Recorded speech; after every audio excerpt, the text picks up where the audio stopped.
귀한 성탄 주일을 허락하신 주님을 찬양합니다.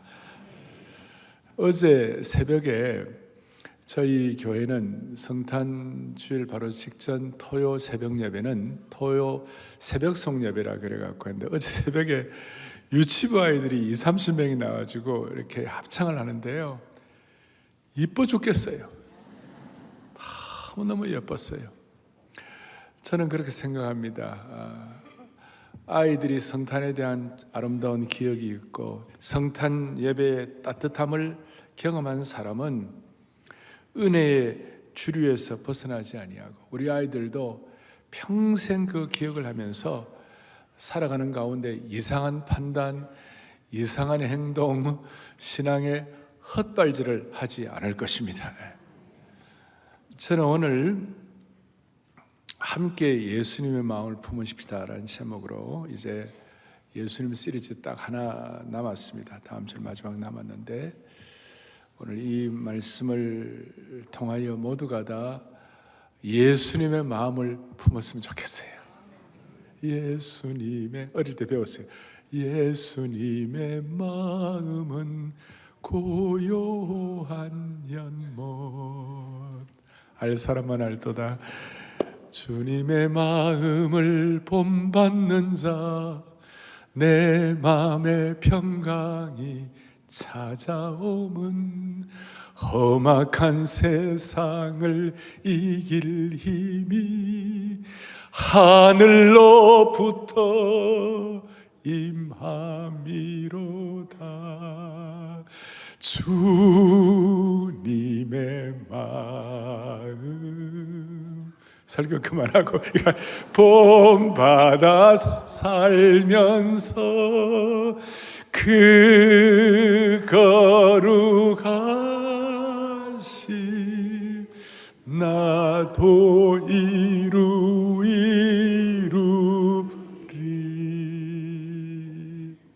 다들 듣기를 잘하세요? 예?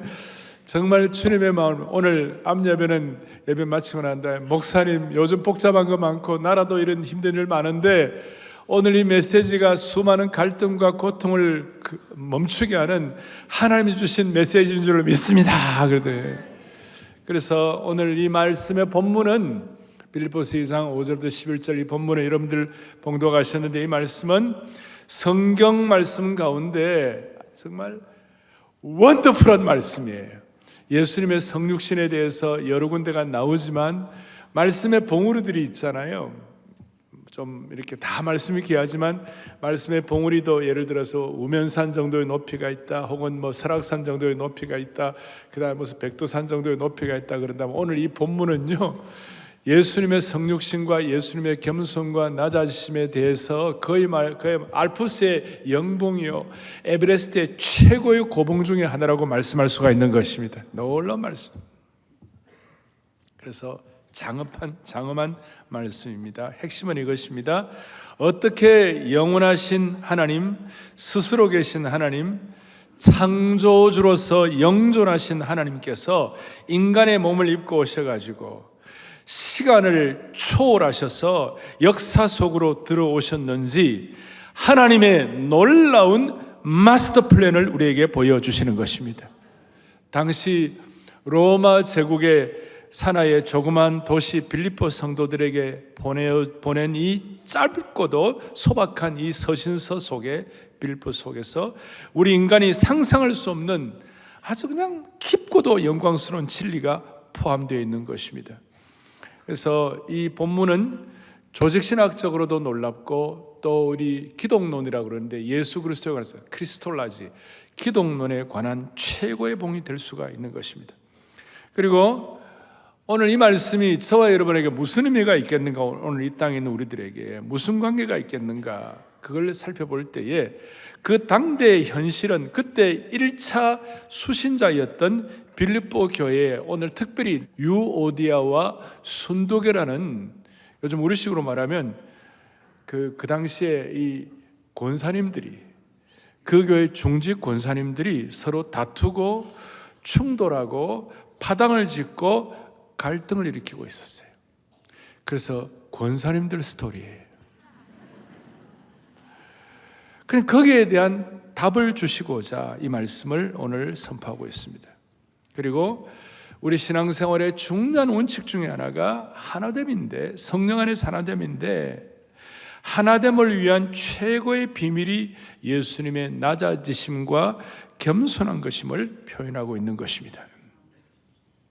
사실 빌립보 교회도 다양한 어떤 배경을 갖고 있었죠. 빌립보 교회 성도들 가운데 빌립보 간수가 있었고, 예수 믿고 간수로 있다 예수 믿고, 또 자주장사 루디아라는 여성 사업가도 있었고, 귀신 들린 여종이었다가 귀신 들렸다가 회심해가지고 이렇게 변화된 그런 성도들도 있었고, 여러 종류의 다양한 배경을 갖고 있었습니다. 오늘 이 예배도 수많은 분들이 예배를 드리시는데 여러분 모두가 다 다양한 배경을 갖고 있잖아요. 근데 우리가 하나 된다, 이게 쉬운 일이 아닌데 오늘 그 일을 어떻게 해결할 수가 있겠는가, 그렇게 오늘 이제 본문의 배경이 되고 있습니다. 사실 갈등과 다툼이 있다는 것은, 우리가 갈등, 다툼, 어려움이 있다는 것은 가정적으로도 그러고 모두가 다 자기의 프라이드, 자기의, 자기 주장이 있다는 것이에요. 조금 세게 나오면 교만이 있다는 것이에요. 그러니까 오늘 이 말씀을 가지고 하나됨을 파괴하는 교만과 자기의를, 오늘 이 말씀을 가지고 자기 주장을 처리하고 해결하는 능력이 있기를 바라는 것이에요. 자, 어떻게 하느냐? 세상 사람들은 갈등과 다툼과 문제가 있었을 때 그 문제를 어떻게 해결하느냐? 타협을 하는 거예요. 타협. 어느 정도 서로 동의하는 수준까지 서로 타협을 하는데, 대신 자기 주장이나 자기의나 자기 프라이드나 자기 교만은 나름대로 유지하면서 타협하는 것입니다. 소위 서로 체면치레하는 경우가 많이 있습니다. 근데 세상적인 이 타협이라는 것은 거룩함이라든지 영적인 깊은 차원, 영적인 능력, 예수님의 주님 되심, 성령의 내주하심과 충만함, 이런 것을 잘 모르는 사람들이 가질 수 있는 나름 해결책이라고 말할 수 있습니다. 물론 그냥 겉으로 봉합하는 것입니다. 그러나 저와 여러분들, 우리 그리스도인들은 한 단계 더 깊이 들어가야 할 줄로 확신합니다. 그리스도인들에게도 분쟁과 어려움이 생길 수 있지만 그 분쟁과 어려움이 생겼을 때에 오늘 이 말씀이 잘 적용될 수만 있다면 그 어려움과 분쟁은 오히려 하나 될 수 있는 좋은 계기가 될 수가 있어요. 이게 신앙의 비밀이고, 오히려 그리스도인에게 있어서 갈등과 충돌도 오늘 이 내용이 잘 접목이 되면 거룩한 전화위복의 역사를 주시는 것입니다. 제가 한 번씩 말씀드립니다마는, 어려움을 당해가지고 누군가의 조언을 들어야 할 상황이 되었다면 누구의 조언을 들어야 할 것인가? 자기의나 자기 주장이나 자기 명예나 이런 어떤 자기 프라이드, 자기 똑똑함을 가지고 적당히 타협하는 사람들의 말을 들으면 안 되고, 우리 그리스도인들은 영적으로 깨어지고 은혜 받고 죽음을 통과한 사람들의 조언을 들어야만 하는 것입니다. 그러니까 자기를 부인해 본 사람, 자아가 깨어져 본 사람, 자아를 부인한 사람들의 조언을 들어야만 하는 것입니다. 그래서 첫 번째, 오늘 죽음을 통과한 분의 조언을 들어야, 무슨 말인가 하면, 성경에서 대표적으로 똑똑한 분들의 조언이 전혀 도움이 안 된 케이스가 있습니다. 그것이 뭐냐면 욥의 세 친구들입니다. 욥의 세 친구들이 나름 똑똑하게 대단한 어떤 조언을 했지만 그분들은 죽음을 통과한 경험이 아니었기 때문에 욥에게 큰 도움이 안 되고 논쟁만 벌였습니다. 영적으로 깊은 차원의 성령 충만한 조언을 할 수가 없었습니다. 따라서 우리는 죽음을 통과한 분의 조언을 듣기를 바라는 것입니다. 그분이 누군가? 멀리 갈 필요가 없이 우리 주 예수 그리스도께서 죽음을 통과한 분이 되는 것입니다. 동시에 예수 그리스도의 죽음을 통과한 그런 은혜를 깨달은 하나님의 백성들이 서로 마음에 결단하고 이렇게 하면 그것이 큰 축복이 되는 겁니다. 제가 90년대 중반에 사우스아프리카에 있었던, 사우스아프리카의 이 체제 전환, 이 그때 상황에 제가 있었는데 제가 참 많은 걸 그때 보고 은혜를 받았었어요. 90년대 중반에 사우스아프리카는 인구가 한 4천만 좀 넘는데 3,300만 정도가 흑인이었고 500만 정도가 백인이었고 2,300만 정도가 칼라라 그래가지고 유색인종들, 에이시안, 인도인 이런 사람들이었어요. 그러니까 절대 다수가 80% 이상 3,300만, 400만, 500만이 이 흑인이었기 때문에, 근데 정부가 백인들 500만 정도 되는 백인들이 모든 정부의 모든 권세를 다 잡고 있었으니 그 레짐 체인지가, 체제 변화가 얼마나 어려웠겠습니까? 그러니까 피를 흘릴 수밖에 없는 그런 상황이었어요. 그런데 백인으로서 당시의 대통령이었던 데클락이라는 분이 개혁파 교회의 장로님이셨어요. 이분이 은혜를 받은 분이에요. 이분이 그 어려운 상황에서 주님의 음성을 순종을 했어요. 네가 낮은 자리에 들어가 가지고 네가 예수님의 심정을 가지고 예수님의 마음을 가지고 이 문제를 해결해 보라. 그래서 그 마음을 듣고, 제가 공부했던 그 학교에 그분이 챈슬러였기 때문에 제가 그의 얘기를 잘 알고 있어요. 흑인 정부가 들어섰을 때에 전임 대통령인 이 데클락, 현직 대통령인 데클라크가 만델라 대통령이 되고 난 다음에 부통령으로 들어갔어요. 이건 있을 수가 없는 일이에요. 그래가지고 그 피 흘릴 수밖에 없는 혁명적 상황에서 낮아져가지고 문제의 방향을 틀었고, 동시에 만델라 대통령은 27년 동안 감옥에 있었어요. 감옥에 있어가지고 감옥에서 나와가지고 복수하려는 그런 많은 분위기가 있었는데, 만델라는 억울하게 27년 동안 열악한 감옥에서 고통스럽게 지냈지만 감옥에서 나와서 말한 일성이 뭐냐면, 내가 기도를 하는데 주님께서 용서라고 그러셨다. 진짜 용서는 강한 자만이 용서할 수 있다. 용서하지 못하는 것은 약한 자의 특징이다. 용서하지 않으면 과거의 사슬의 메인 죄수가 되고 말 것이다. 그래서 사우스아프리카는 거의 피비린내 나지 않고 정권 교체가 일어났던 유일한 나라가 되었습니다. 주님이 심정을 전임 대통령, 후임 대통령이 깨달아가지고 서로 주님의 마음을 가졌을 때 역사적인 평화의 체인지가 된 줄로 믿습니다. 이거예요. 오늘 이 죽음을 통과한 분의 조언을 듣기 위하여 본문을 더 깊이 살펴보겠습니다. 자, 오늘 본문에는 주님의 낮아지심을 말씀하고 있는데, 주님의 낮아지심이 어떻게 시작이 되었는가? 6절에서는 이와 같이 나와 있습니다. 그는 뭐라고 말해요? 그는 근본 하나님의 본체시다.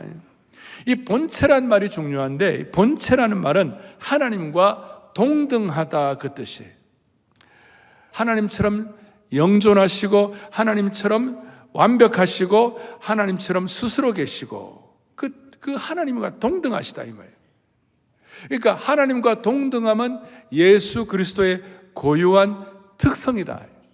그런데 6절 뒤에 보니까 뭐라고 나왔냐면 본체신데 하나님과 동등됨을 취할 것으로, 그 다음에 어떻게 해요? 여기지 아니하시고 이렇게 나와 있어요. 동등한 분인데 동등됨을 취할 것을, 당연히 동등함을 취해야 되는데 동등함을 취할 것으로 여기지 아니하시고 안 취하시고, 그 말이에요. 이 말씀이 왜 이렇게 중요한가 하면 인간의 대부분의 문제는 하나님과 같아지려고 하는 데서부터 사람의 대부분의 문제가 출발이 된 것입니다. 이것은 사탄이 우리를 유혹하는 것인데, 사탄의 가장 큰 특징은 하나님과 같이 되려고 한 것이에요. 이사야 14장에 뭐라고 나와 있느냐면요, 지극히 높으신 하나님과 같아지리라. 하나님과 동등하게 되기를 원한다. 아담과 하와가 선악과를 먹은 것도 하나님같이 되고 싶어가지고 하나님같이 되리라. 인간이 바벨탑을 쌓은 것도 하나님처럼 되려고, 이스라엘 백성들이 우상 숭배한 것도 하나님처럼 되려고. 지금도 21세기에 우리는 바벨탑을 쌓으면서 하나님처럼 되고 싶어가지고 하나님과 같은 키높이를 맞추고 싶어하는 것이. 그런데 주님은 하나님과 키재기를 하기를 원치 않으시고, 하나님과의 동등한 특권 그거 원치 않으시고, 동등됨을 취할 것으로 여기지 아니하시는 주님의 심정을 깨닫기를 바라는 것이에요. 그러니까 하나님이 주시는 지위와 권세와 특권 모든 것들을 자신을 위하여 사용하지 아니하시고 포기하셨다.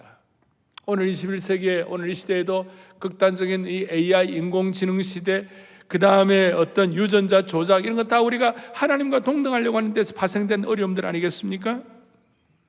그러면 주님은 어떻게 하나님과 동등됨을 여기지 아니하시고 동등됨을 포기하셨는가? 오늘 말씀 본문에 보니까 성육신을 하셨어요. 하늘의 황태자가 이 땅에 내려오셨어요. 내려오시되 모든 고난과 동등됨을 포기하는 가장 취약한 곳으로 오셨어요. 바로 여인의 태에, 여인의 태가 얼마나 연약합니까? 그 여인의 태의 자궁 속으로 오셨어요. 또한 태어나신 곳이 남들이 생각할 때 메시아가 올 때 왕궁에 오실 것이 아니냐. 그래서 동방박사들이 처음에는 헤로드 왕궁을 찾아갔어요. 그런데 거기 태어나신 것이 아니라 초라한 마국간에서, 가축이 사는 여관 정도가 아니라 마국간에서 태어나셨어요. 악한 폭군 헤로드 왕 치하의 땅에서 태어나셨어요. 하나님과 동등된 분이 자신의 유익을 위하여 특권과 권세를 쓰지 않으셔 오히려 자기를 비워 종의 형체를 가지셨다. 그야말로 종, 숨쉬는 짐승, 노예, 둘로스로 오셨다는 것입니다. 그리고 7절에 보니까 동등됨을 취함으로 여기지 아니하시고 사람으로 오셔가지고 사람같이 되셨다고 7절에 이와 같이 성육신을 표현하고 있습니다. 사람같이 되셨다는 것은 인간처럼 보인다는 말이 아니라 진짜 인간, 진짜 사람이 되셨다는 거예요. 같이 되셨다는 말씀은 인간의 감정, 수치, 고통, 절망, 인간의 분노, 인간의 부끄러움, 이 모든 것을 다 당하신 줄로 믿습니다. 어떤 지위와 특권도 없이 주님께서는 완전히 종이 되셨습니다. 이 종되심의 극치가 뭐냐? 8절에 뭐라고 나왔냐면 자기를 낮추시고 그 다음 뭐라고 되어 있습니까? 죽기까지 뭡니까? 복종하셨다. 낮추시고 복종하셨다. 완전히 낮추시고. 그래서 이 스토리는 낮아진 스토리요, 어떻게 보면 망한 스토리예요. 믿지 않는 분들이 볼 때는 이게 뭔가? 우리 오늘 이 세상에 많은 사람들은 잘되고 승한 스토리를 좋아하죠. 한국 사람이 미국 이민 가가지고 아메리칸 드림을 이루었다. 또 저 동남아시아 사람들이 한국 와가지고 코리안 드림을 이루었다. 아니면 또 최소한 개용남 아십니까? 개천에서 용이 났다. 이런 스토리를 우리가 다 좋아하는 것입니다. 그런데 예수님은 완전히 반대, 유명에서 무명으로, 부자에서 가난한 자로 하늘의 황태자, 존귀한 자가 종이 되신 것입니다. 이런 스토리가 이 세상에서는 별로 가치 있게 여겨지지 않습니다. 사람들은 독립적이고 자수성가한 사람들의 이야기를 좋아하기 때문에 요즘 아이들에게 부모님들이 겸손을 가르치고 낮아지는 것을 가르치는 부모는 거의 없습니다. 더더구나 예수님처럼 그 겸손이 고통과 치욕과 십자가의 죽음으로 이어진다면 누가 원하겠습니까? 그런데 그걸 목표로 해서 한 건 아니었는데 그 결과가 뭐냐? 오늘 뒤에 보니까 9절에 보니까 이러므로 하나님이 그를 지극히 높여 모든 이름 위에 뛰어난 이름을 주신 줄로 확신합니다. 이라는 거예요. 그러니까 아주 그냥 극적으로 낮아지셨는데 극적으로 높아주신 것이에요. 신학적으로 보면 자기 비하, 자기 비움과 자기 비하를 하셨는데 하나님은 극적으로 예수님을 승귀시키셨다. 승귀라는 말이 어려운 말인데 높이시고, 높을 승자에다가 귀자는 귀할 기자, 승귀시키셨다. 고통스러운 죽음과 굴욕적인 자기 비하를 하셨는데 예수님을 높이시고 하나님 오른편에 우편에 앉게 해 주신 줄로 믿습니다. 자, 여러분 한번 물어보십시다. 이 땅에서도 우리가 삶을 살아가는 가운데 진짜 순종하고 진짜 낮아지고 이런 걸 하면요, 처음에는 몰라줘도 나중에는 이 마음이 진지하게 통하면 진짜 순종하고 진짜 낮아지는 사람의 눈치를 살피게 되어 있습니다. 이 내용은 알 사람만 알도다. 예? 무슨 말인가? 어떤 집안에 며느리가 들어왔는데 자기 할 말하고 똑 부러진 며느리가 들어왔어요. 그 자기 할 말하고 똑 부러진 며느리가 영향이 더 있겠습니까? 아니면 처음에는 좀 억울한데도 불구하고 조용히 참고 순종하고 겸손한 그 며느리가 더 영향이 있을까요?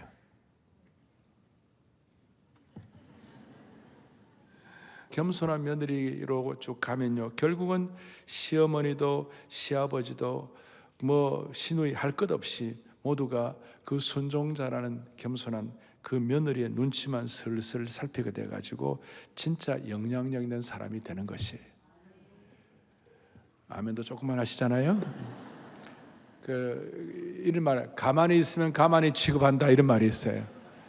이건 세상 사람들이 하는 말이고, 우리가 오늘 이 주님의 깊은 진리와 신비를 깨달아 가지고 주님의 겸손과 주님의 거룩한 자기 비하를 통하여 하나님이 어떻게 승귀시켜 주시는가, 이걸 제대로 깨닫게 되면 우리가 이걸 목표로 한 건 아니지만 이걸 잘하면서 순종하게 될 때 하나님께서 우리를 높여주시는 것이에요. 이것은 제 얘기가 아니고 야고보 사도나 베드로 사도가 야고보 4장 10절에 유명한 말씀이 있어요. 크게 우리 합독하겠습니다.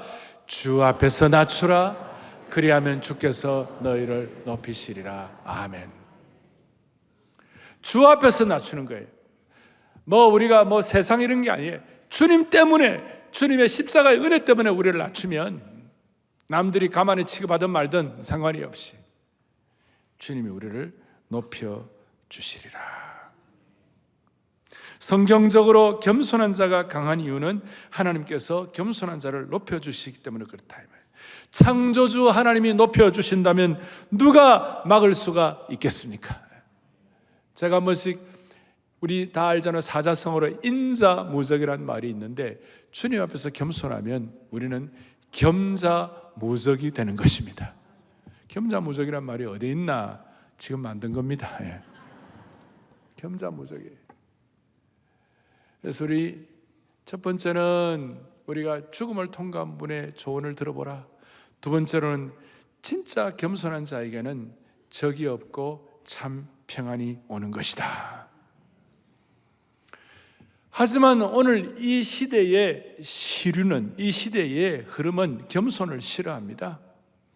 그런데 예수님은 어떻게 하셨는가? 오늘 말씀한 대로 예수님은 하나님과 동등됨의 권리를 포기하셨다는 것이에요. 여러분, 이걸 오해하면 안 됩니다. 하나님됨을 포기했다는 말은 아니에요. 예수님은 신성을 갖고 계셨어요. 물 위를 걸으시고 물로 포도주를 만드시고 죽은 자를 살리시고 바람과 바다와 자연도 잔잔케 하시고 그 신성을 갖고 계셨어요. 신성은 없어지는 것이 아니에요. 마치 우리 인간의 몸을 입고 있기 때문에 우리는 다 연약한 존재 아닙니까? 우리가 인성을 포기할 수 없듯이 주님은 주님의 신성을 포기할 수 없어요. 그런데 뭘 포기했는가? 신성을 갖고 있는 분이 가질 수 있는 권리를 포기했다, 그 말이에요. 하나님 되심을 포기한 건 아니지만 하나님으로서 누릴 수 있는 권리를 포기하셨다, 이 말이에요. 스스로 신성의 위엄과 영광을 포기하신 것이에요. 자기 부인하신 거예요. 자기 부인.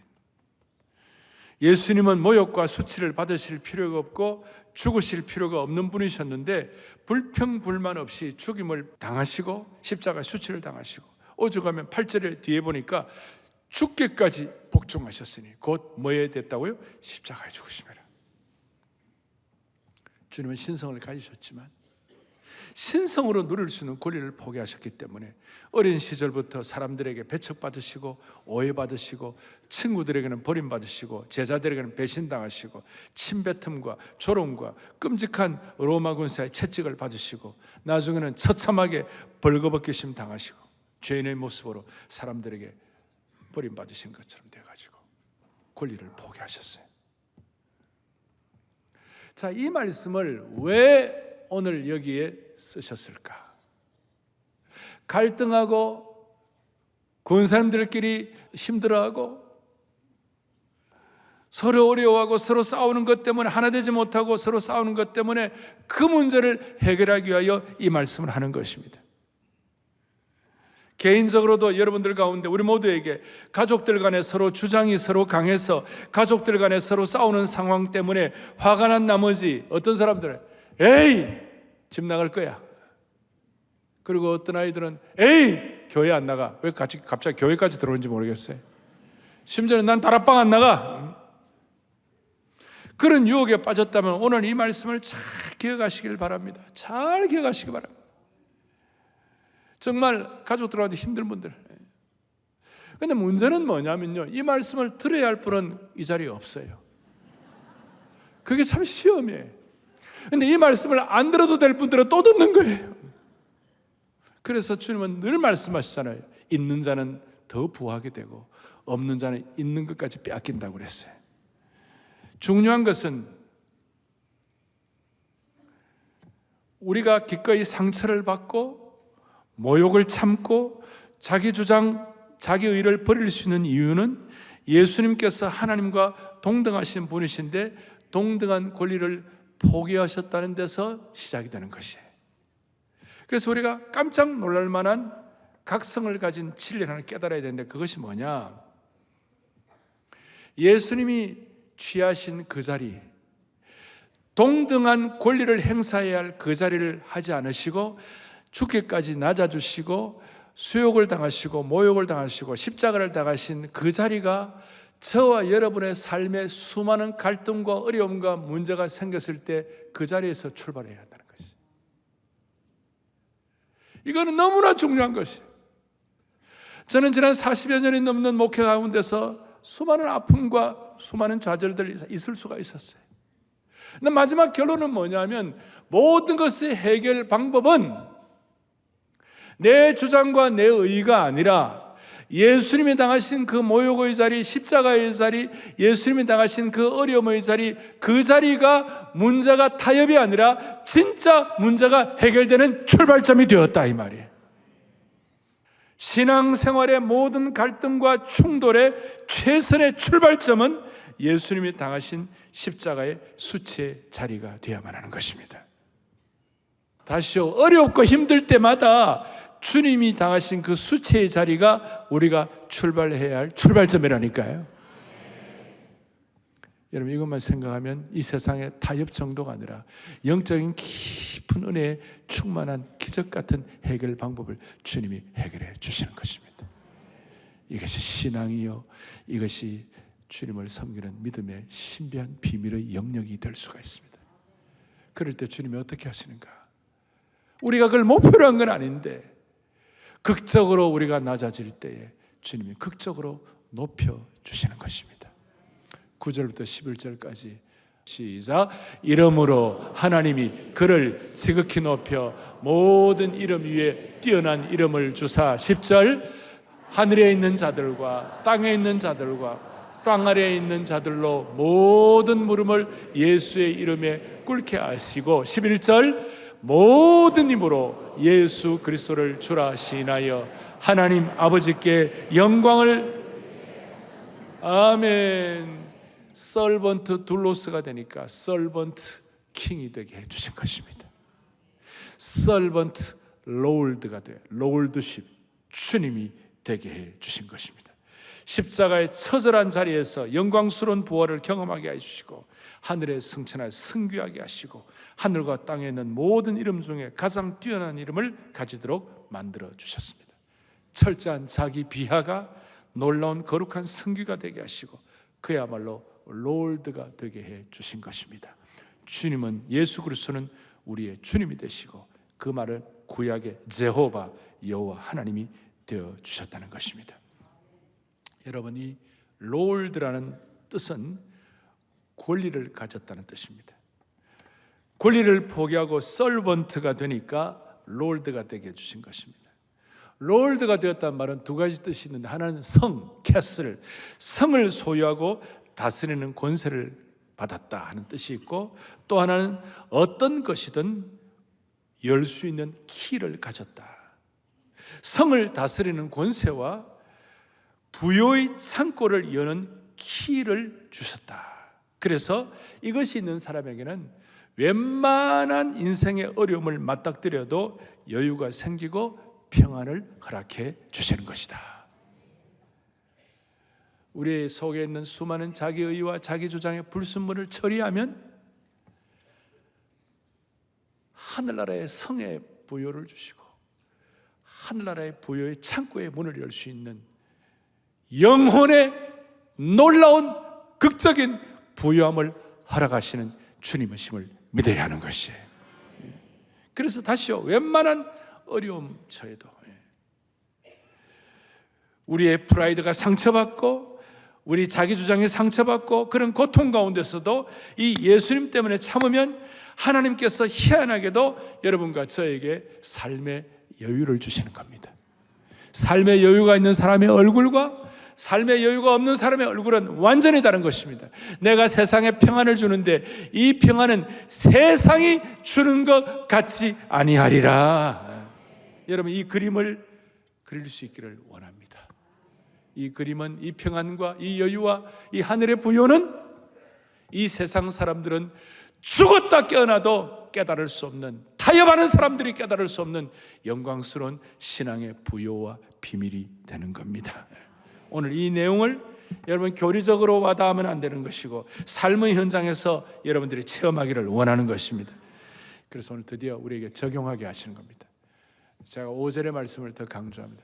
적용이 뭐냐? 너희 안에 이 마음을 품으라. 곧 그리스도 예수의 마음이다. 오늘 설교 제목대로 적용, 너희 안에 이 마음을 품으라. 앞으로 여러분들, 저와 여러분 어떻게 살아가시겠습니까? 우리의 미래를 어떻게 살아가겠습니까? 어떤 마음으로 일하시기를 원하십니까? 여러분의 실력으로 일할 것입니까? 아니면 그리스도의 마음과 그리스도의 태도로 일할 것입니까? 5절에 다시 한번 너희 안에 이 마음을 품으라. 곧 그리스도 예수의 마음이다. 그러니까 예수님의 마음을 품으라. 이것이 인칭, 명령형, 현재형, 복수형으로 되어 있습니다. 한 사람에게만 말씀드리는 것이 아니라 오늘 예배를 드리는 모든 성도들 여의 없이 너희 안에 예수님의 마음을 품으라. 품어도 되고 안 돼도 되고 하는 권면한 정도가 아니에요. 이 마음을 안 품으면 안 된다. 이 마음을 꼭 품어야 한다. 그리고 한 번만 품으면 되는가? 현재형으로 계속해서 품어야 하느니라. 그럴 때 우리의 생각이, 우리의 사고와 감정뿐만 아니라 우리의 생각이 온전해지기 시작하는 겁니다. 우리 온전론할 때 사고의 온전함이라고 있는데 주님의 이 사고방식, 가치관이 우리의 삶의 감정을 이끌고 가는 강력한 열차가 되기를 바라는 겁니다. 이것이 관계가 회복되는 것이, 이것이 어려움이 생기고 갈등이 있고 이런 다 있을 때마다 오늘 주님께 주신 이 마음, 이 사고를 품게 될 때에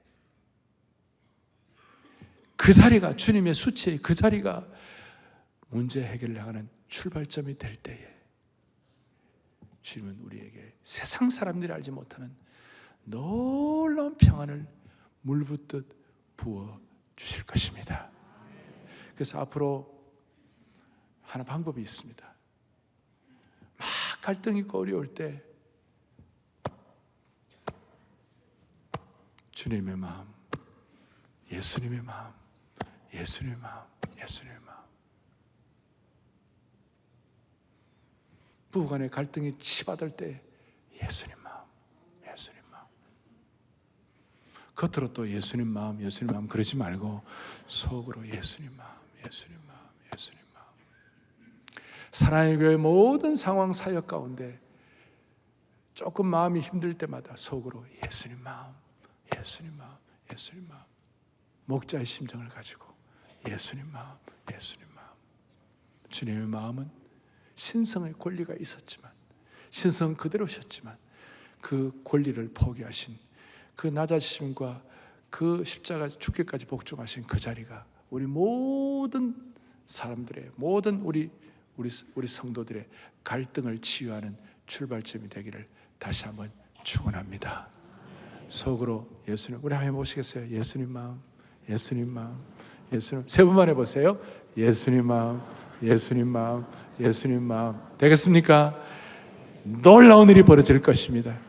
여러분들의 생애를 목표로 한 건 아니지만 놀랍게 높여주시고 여유를 갖게 하시고 세상 사람들이 알지 못하는 연말연시의 평안을 주실 것입니다. 할렐루야. 가슴에 손을 얹겠습니다. 기도하겠습니다. 자비로우신 하나님 아버지, 갈등과 충돌의 시대에 교만과 자기주장, 자기의 일을 처리하는 하나님의 최고의 비밀인 주님의 겸손한 마음으로 이 시대의 아픔과 갈등과 충돌을 해결하게 하여 주옵소서. 우리가 모욕과 수치로 고통당할 때에 예수님께서 고통당하신 십자가의 바로 그 자리에서 내 자기 비하와 권리의 포기로 모든 고통을 이기는 극적인 대반전을 감당하는 성도들로 삼아 주시옵소서. 예수님의 겸손한 마음으로 이 민족의 상처난 감정을 품어 치유하는 한국교회가 될 수 있도록 은혜 위에 은혜를 덧입혀 주시기를 원하오며 겸손하신 우리 주 예수 그리스도를 받들어 간절히 기도 올리옵나이다. 아멘.